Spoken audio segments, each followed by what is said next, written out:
In the quiet hours before dawn on October 26, 1984, time seemed to fold and linger in an ordinary part of West Germany. A man would be found gravely injured, his story tangled in fragments that never quite aligned. In the decades that followed, this enigmatic night would be etched into the annals of unresolved mystery as the YOGTZE case. A riddle with no definitive answer, a sequence of moments that still resounds with question more than conclusion. Our journey begins with a name, Günther Stoll, a 34-year-old food engineer who lived in the small community of Anshausen, nestled in the rolling landscapes of what was then West Germany. He was a man familiar with the precise language of chemicals and flavors, of measurements and formulations. Yet in the weeks before that autumn night, something had unsettled this otherwise ordinary life. There were whispers, to his wife and to those closest to him, of unease, of people watching, of an unnamed threat that hovered just beyond explanation. The night of October 25th began like many others, with dinner at home. By all accounts, Günther was subdued.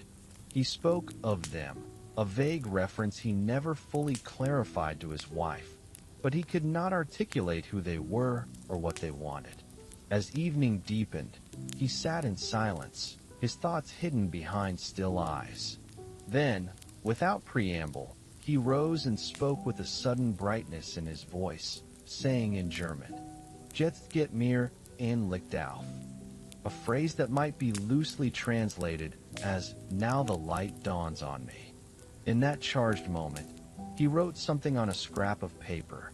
6 letters, YOGTZE, a word that would give this case its name. What it meant, no one can say with certainty. Within moments of writing it, he crossed it out, an act that would become as bewildering as the word itself, a fleeting trace with no explanation. At the time, neither the handwriting nor the meaning was preserved.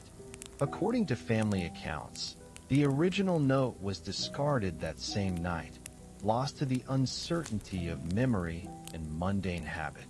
What remained were recollections, half-remembered details that would later be stitched into theories, hypotheses, and speculation.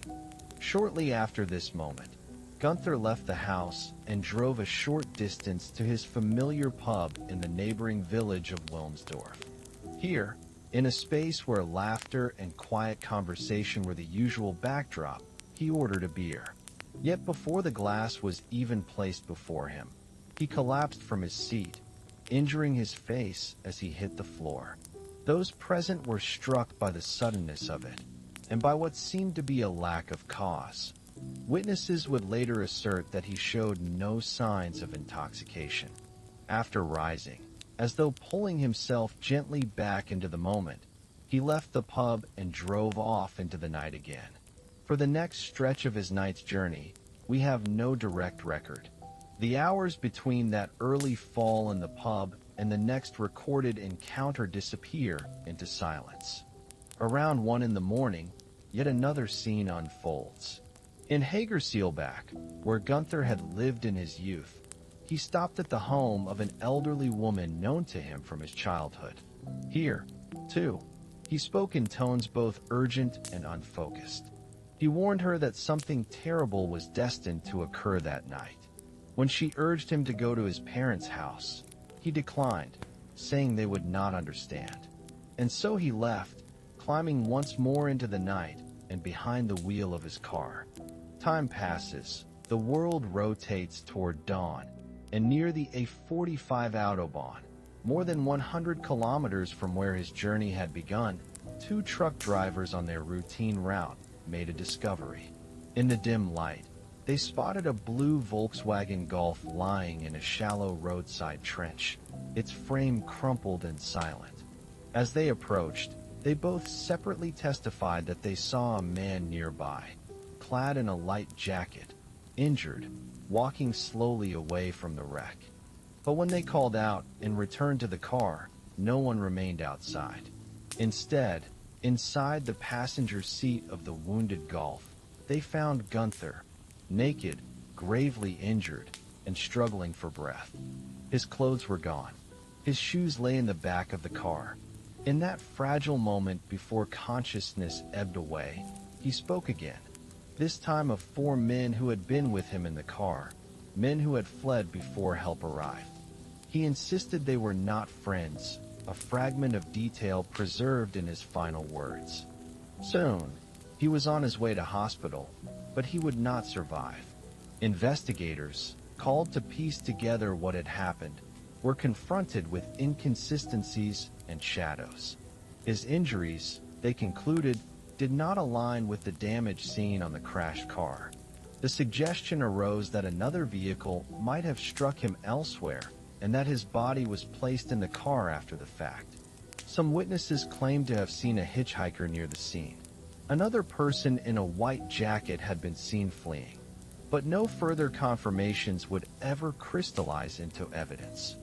For years, this case was treated as a potential murder, a grim puzzle that kept investigators poring over leads and timelines, re-examining every detail for the faintest signal of truth. The word YOGTZE itself became a symbol of the unfathomable. Scholars and sleuths proposed meanings, from a possible miswritten radio call sign to references circling back to Stoll's own profession in food engineering. None held persuasive evidence, and none resolved the question of what led to that tragic night.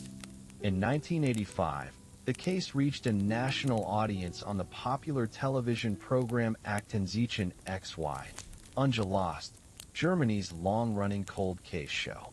Yet even with public attention and renewed interest, no definitive new leads surfaced.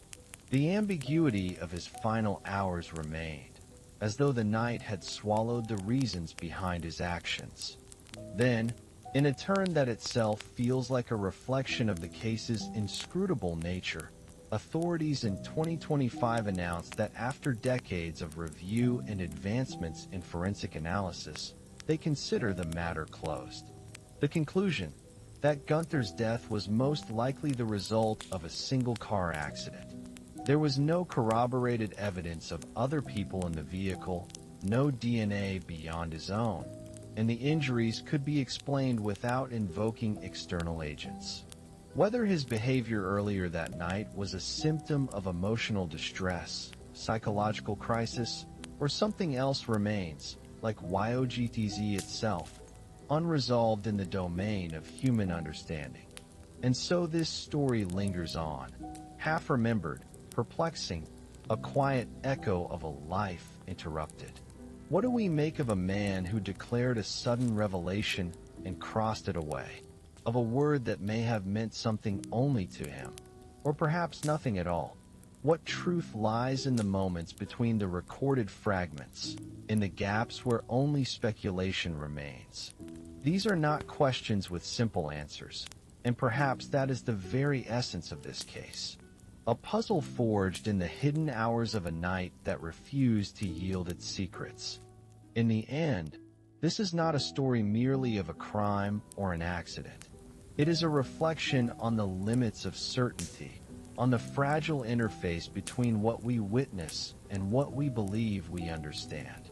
And when we look back into the long night of October 25th, 1984, what remains is not closure, but a word half erased and the quiet persistence of questions that have yet to be answered.